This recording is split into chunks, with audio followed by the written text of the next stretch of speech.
আচ্ছা, আমি কি বায়না করেছি যে আমায় পাটনায় বেড়াতে নিয়ে চলো? বলিনি তো। শুধু বলছি বিহার বিখ্যাত চম্পারন মাটন কিভাবে বানায় সেটা দেখে নাও। ভালো করে ধুয়ে রাখা 500 গ্রাম মাটনে দিয়ে দেবো 3টে বড় বড় পেঁয়াজ কুচি। এরপর দেবো খানিকটা আদা রসুন বাটা। তোমরা চাইলে এর সাথে কাঁচা পেঁপে বাটাও একটু দিতে পারো। তারপর দিয়ে দেবো কয়েকটা কাঁচা লঙ্কা, গোটা গরম মশলা আর নুন, হলুদ গুঁড়ো, লঙ্কার গুঁড়ো তো দিতেই হবে।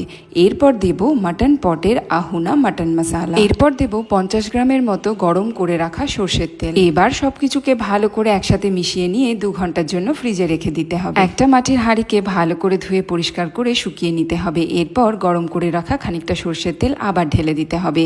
এরপরে দিয়ে দেবো ম্যারিনেটেড মাটন আর তার সাথে 2টো গোটা রসুন। হাঁড়ির ঢাকা বন্ধ করে প্রথম 5 মিনিট একটু জোর আছে এবং তারপর যতক্ষণ না মাটন নরম হচ্ছে ততক্ষণ পর্যন্ত রান্না করতে হবে। শেষে কিছুটা ধনেপাতা কুচি ছড়িয়ে দিলেই বিহার বিখ্যাত চম্পারন মাটন কিন্তু একদম তৈরি। পেঁয়াজ আর মাটন থেকে কিন্তু বেশ খানিকটা জল বেরোবে, কিন্তু তারপরেও যদি দেখো যে মাংসটা শুকনো হয়ে যাচ্ছে তাহলে অবশ্যই একটু গরম জল যোগ করবে। এতে মাংসটা ভালো সেদ্ধও হবে আর তলায় লেগে যাওয়ারও ভয় থাকবে না। একটা ছুটির দিন দেখে হাতে বেশ কিছুটা সময় নিয়ে রান্নাটা শুরু করো।